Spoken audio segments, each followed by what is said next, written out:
There comes a moment when you stop texting her, you stop calling, you stop chasing, and that's when the story begins.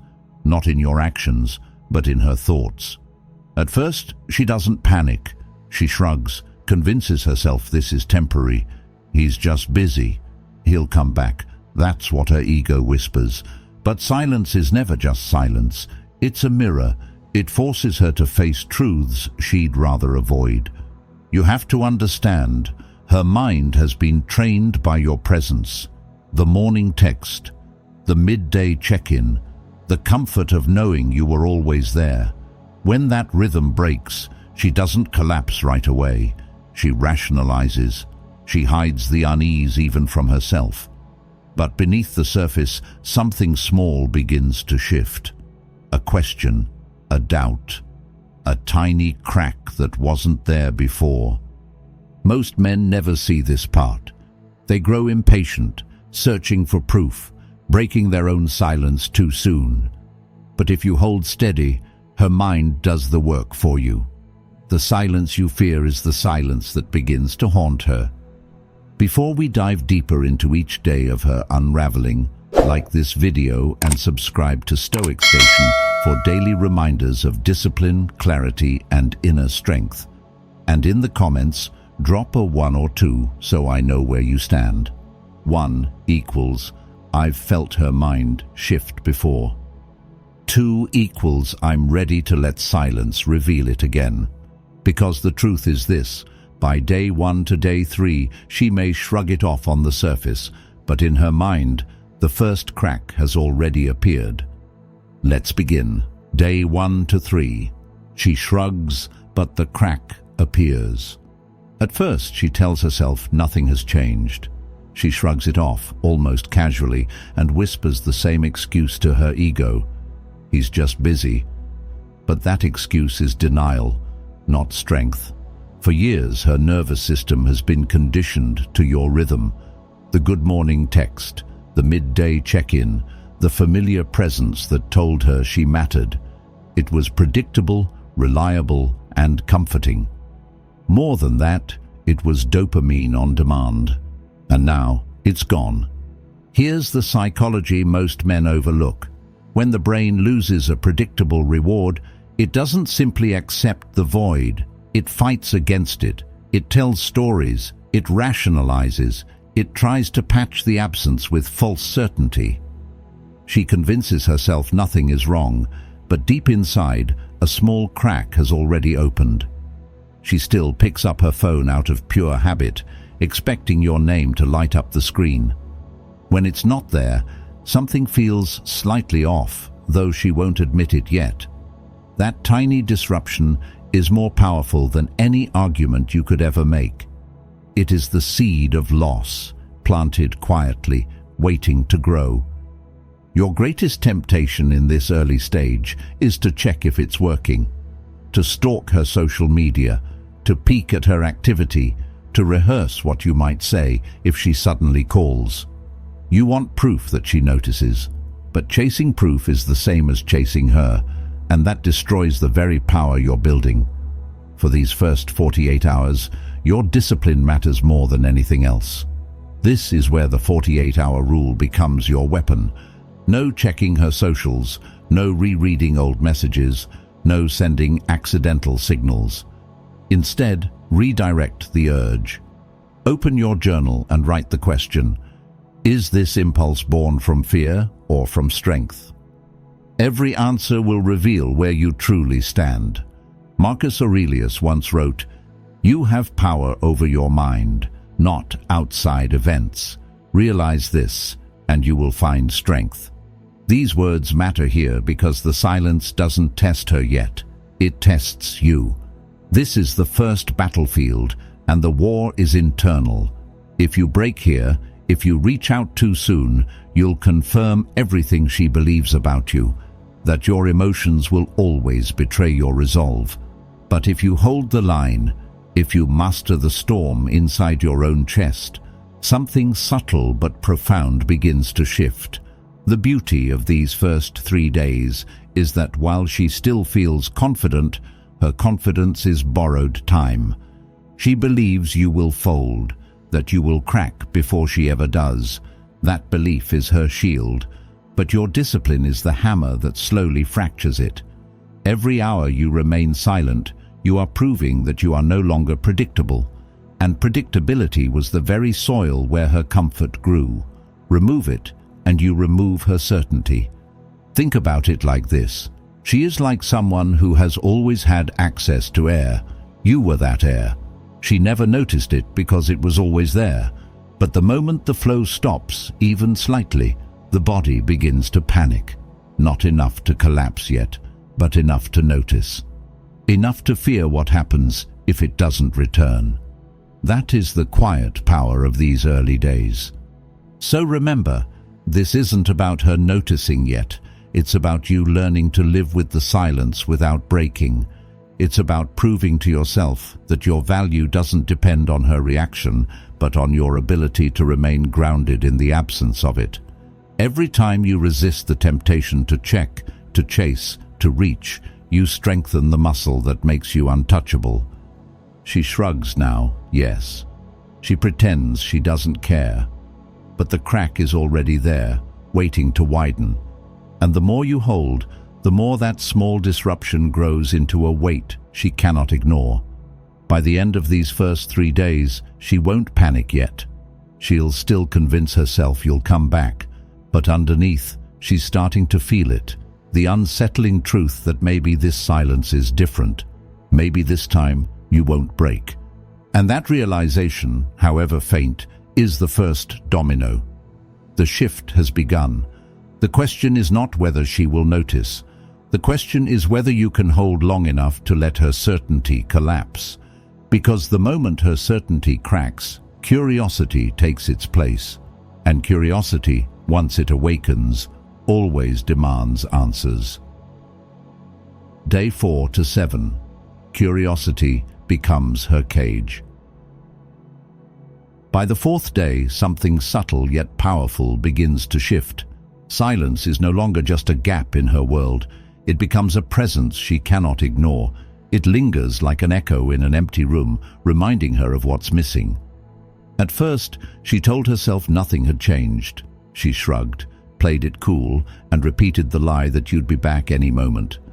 But now, that story is harder to hold on to. She starts to feel your absence pressing in, like a weight she didn't expect to carry. She reopens old messages, scrolling through conversations she once skimmed without care. She checks your profile, hoping for some sign, some breadcrumb that proves you're still orbiting around her.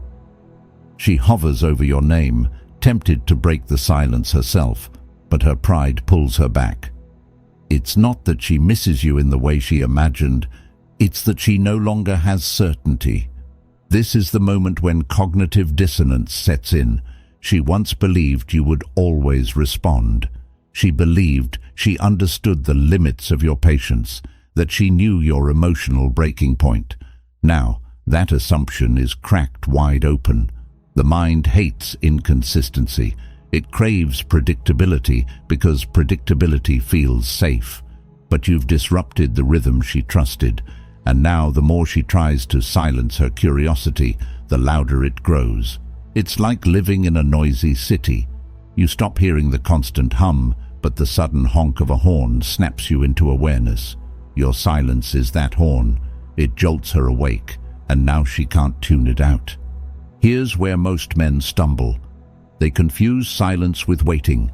They imagine that by saying nothing, by sitting still, they are holding power. But waiting is not the same as building. Waiting leaves you fragile, clinging to the hope she'll notice. Building makes you dangerous because it shifts the focus away from her reaction and onto your own evolution. This is why Stoicism teaches discipline as freedom. Marcus Aurelius reminded himself daily, "Waste no more time arguing about what a good man should be." B1. Your silence means nothing if it is not filled with action that makes you better. So what should you do in this stage?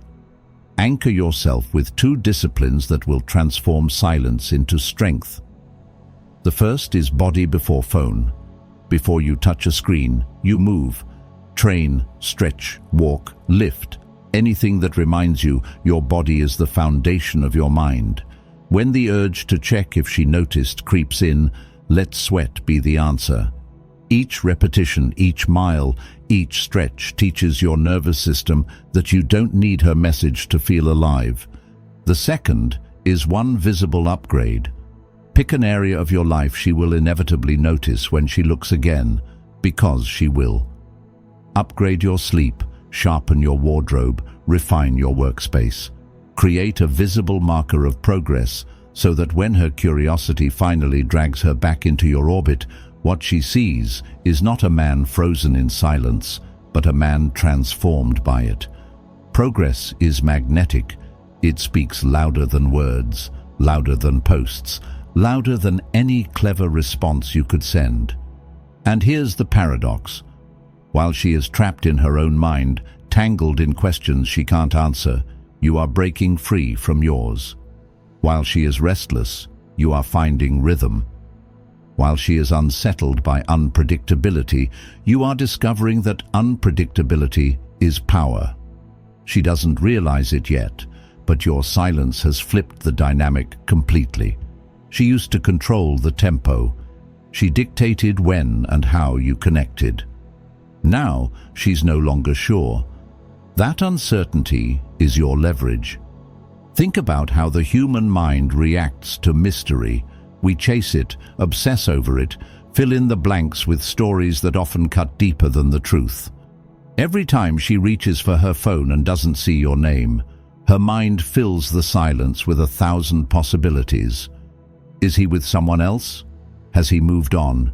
Did he finally decide he deserves better? Those questions don't fade, they multiply, and the more she tries to suppress them, the stronger they return.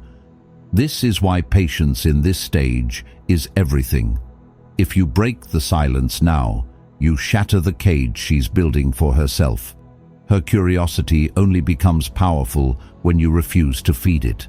Every hour you remain silent, you're forcing her to confront a reality she never expected. You might not need her anymore. And that thought terrifies her more than any words you could say. So hold steady. Use the silence not as a waiting room, but as a training ground. Grow in ways that even surprise yourself. Become so rooted in your discipline that when her curiosity turns to panic, you are no longer the man she left. You are a man she cannot fully recognize, and that is what makes her question everything. She thought silence would prove her dominance. Instead, it exposes her doubt. She thought she knew how long you could last. Instead, she realizes she never truly knew you at all. That's the power of unpredictability. It forces the other person to pay attention. And here's the viral truth to carry forward. By the end of this week, curiosity has already chained her thoughts. She may pretend she's fine, but her mind is pacing in circles, searching for answers that only you can provide. Yet you remain silent, and every day you do, the weight of that silence grows heavier. The question isn't whether she will crack, it's how long you can hold until she does. Because once curiosity becomes a cage, fear is the next visitor waiting to enter, and fear is always stronger than pride. Week 2. Doubt turns into fear of loss. By the second week, denial no longer shields her. The easy excuses she leaned on, he's just busy, he's testing me, begin to collapse under their own weight. What once felt like rationalizations now sound hollow, even to her. A new awareness creeps in, subtle at first, then sharper with every unanswered day. It's the gnawing sense that something she once thought was permanent may no longer be guaranteed. This is where psychology takes over. The endowment effect is at play. We overvalue what we believe we already own. In her mind, you were always an option.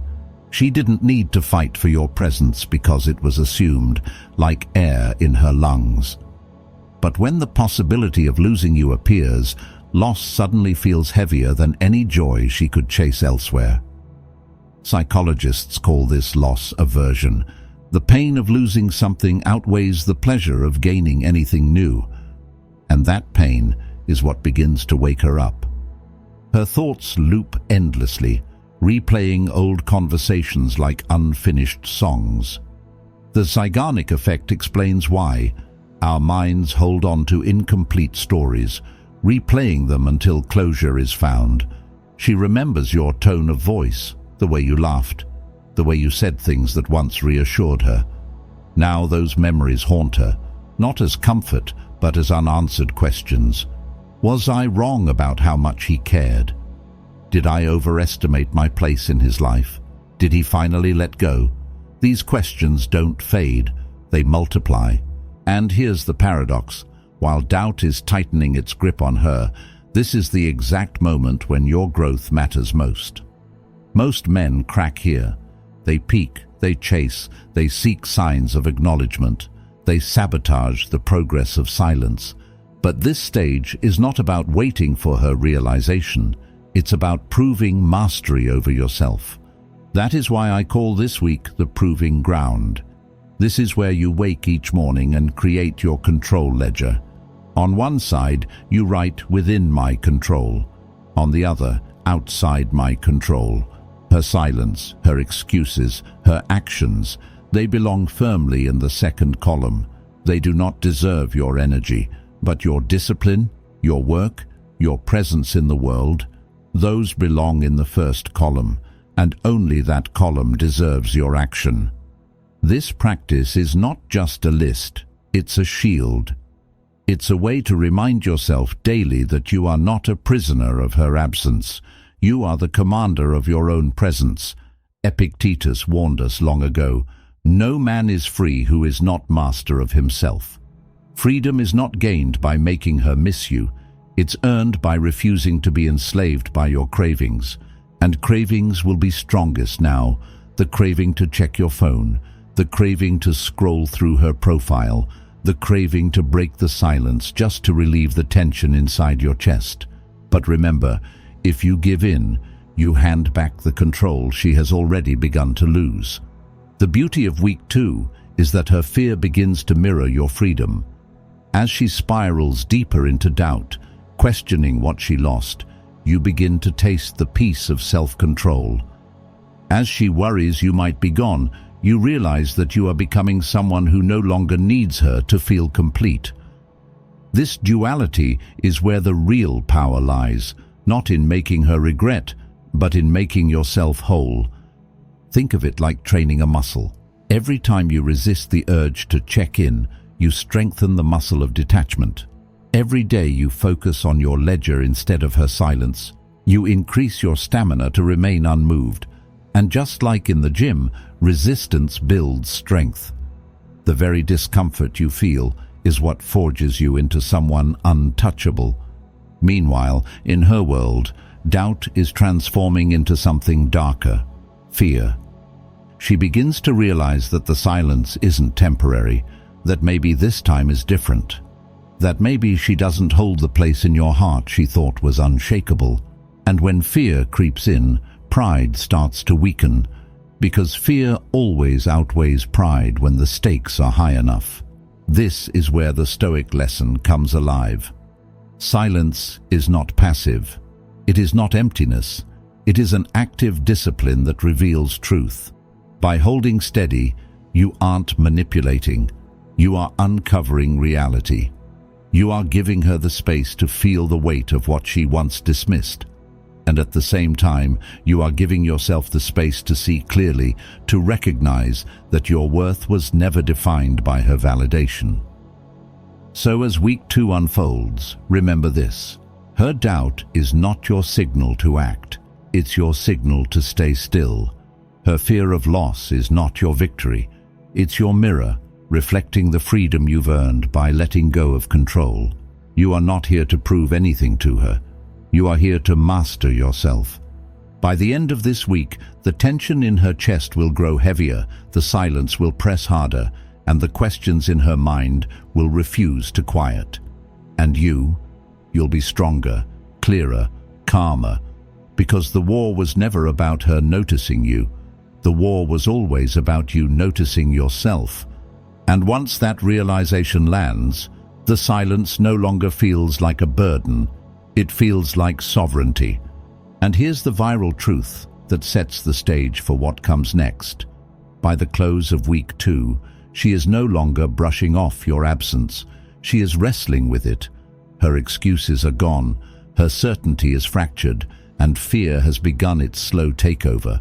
And once fear enters the cage, regret is never far behind. Week 3. Regret hits hard and she reaches out. By the 3rd week, the silence she once shrugged off has become unbearable. The denial is gone, the excuses are gone. What remains is the one thing she never wanted to face: regret. And regret is not the soft ache of missing someone. It is the sharp stab of realizing she miscalculated. She had something valuable and failed to value it. That awareness grows heavier with every day of your silence. At first, it surfaces in subtle ways. A memory of your voice drifts into her mind when she's least prepared. A laugh you shared resurfaces while she's scrolling through a feed. She remembers the way you made ordinary days feel different. And for the first time, she admits quietly to herself, "I might have underestimated him." That's the shift. Regret begins not with panic, but with recognition. The recognition that she overlooked what mattered until it was gone. Her mind doesn't stop there. Regret always demands action. She begins to draft a message, maybe something casual. "Hey, saw this and thought of you." She doesn't send it at first, pride still fighting to hold the line. But she can't resist the pull for long. The Zeigarnik effect, the mind's refusal to let unfinished business rest, drives her back to the open loop you left behind. She feels powerless. And powerlessness is the emotion she hates most, because it flips the script she thought she controlled. Now she's the one waiting. She's the one checking her phone, scrolling through your old conversations, replaying your last words. What she doesn't realize is that this reversal is the very thing silence was designed to reveal. You see, regret is not just about wanting you back. It's about realizing the story she told herself, that you'd always be there, always available, always reachable, was a lie. And when the story collapses, so does her control. But here's where most men destroy everything they've built. They mistake regret for reconciliation. They see her message pop up, her accidental like, her sudden reappearance in familiar places, and they rush in with relief. They take the breadcrumb and feast on it, giving her the very certainty she lost. And in that instant, the mystery dies. The silence that was working for them is erased. You must not make that mistake. This stage is not about celebrating her regret.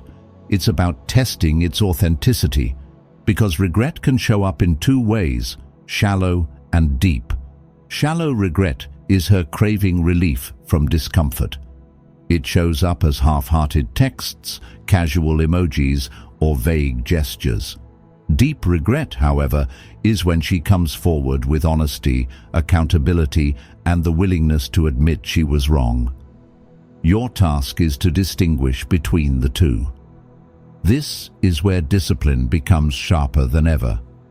Before you respond to anything she sends, you run it through the 3 gates. 1. Why now? Is she reaching out because she truly sees your value, or because she's uncomfortable with silence? 2. What do I want?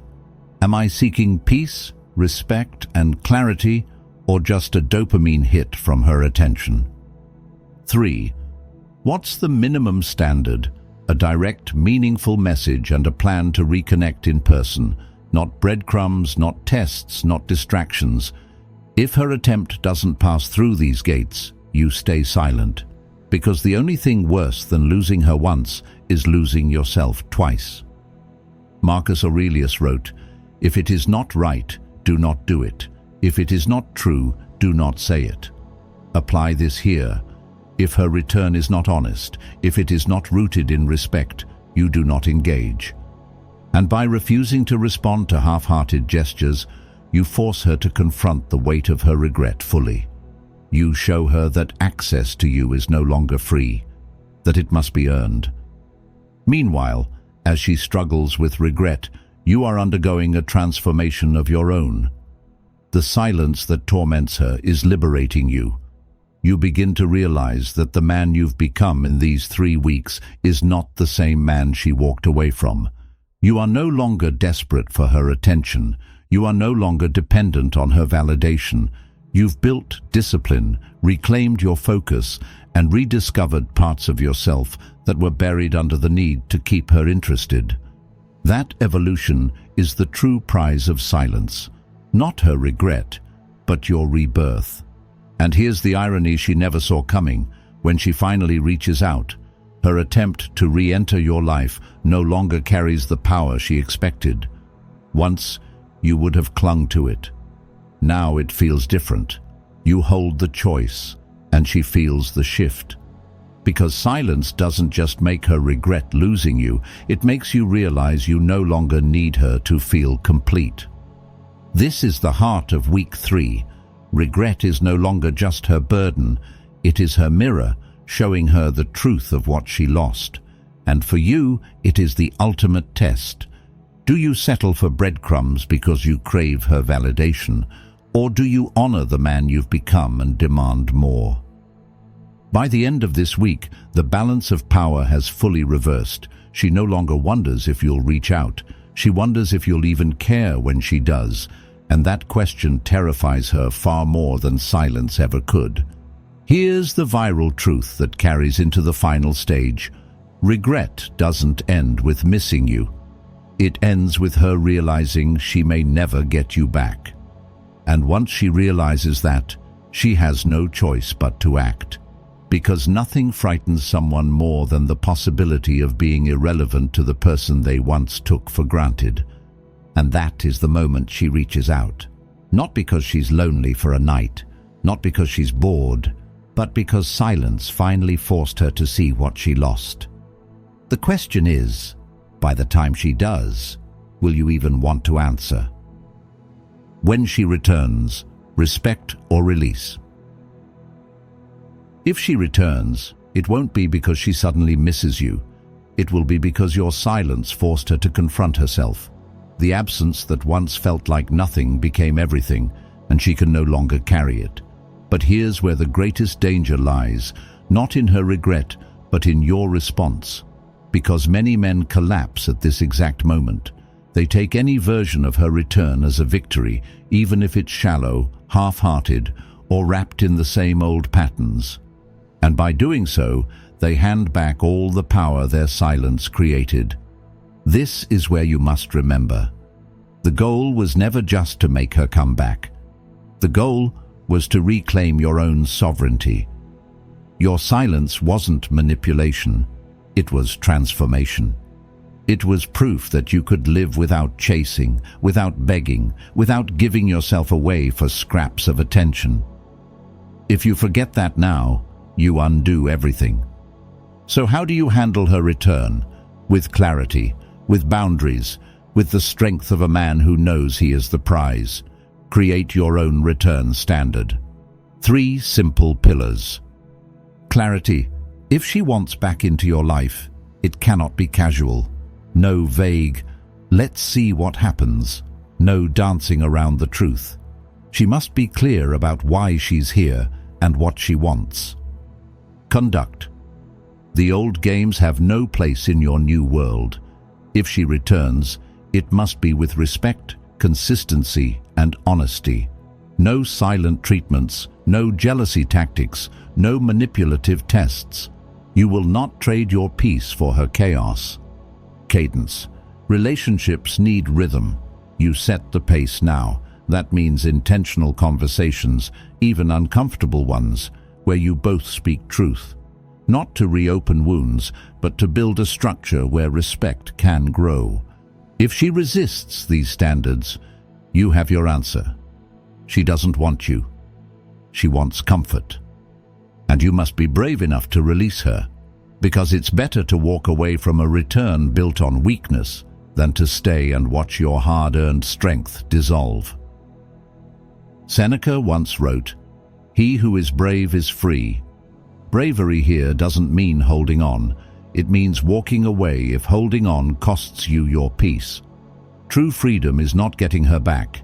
It's knowing you don't need her back to be whole. And here's the irony that seals the lesson. The very moment you're willing to release her without fear is the moment you finally hold all the power. Because you've proven to yourself that your value was never in her approval. It was always in your ability to choose. So when she returns, don't ask, "Is she ready for me?" Ask instead, "Does this align with the man I've become?" If the answer is no, walk with dignity. If the answer is yes, proceed with standards. Either way, you win, because the final choice is no longer hers, it's yours. Brother, understand this. Silence was never about punishing her. It was about purifying you. It stripped away illusion and revealed the truth. When she comes back, it won't just be her test. It will be yours. Will you settle for crumbs, or will you demand a table built on respect? Will you abandon the man you became in silence, or will you protect him as the foundation of your future? Epictetus taught, "Freedom is the only worthy goal in life. It is won by disregarding things that lie beyond our control. You cannot control her return, her regret, or her intentions.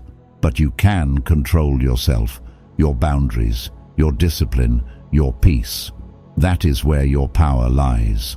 And when you see it clearly, you'll realize the most important question was never, will she come back? The real question is, do I even want her back? If this message gave you strength, don't keep it to yourself. Like this video so other men can reclaim their power. Subscribe to Stoic Station for daily reminders of discipline, clarity, and self-mastery.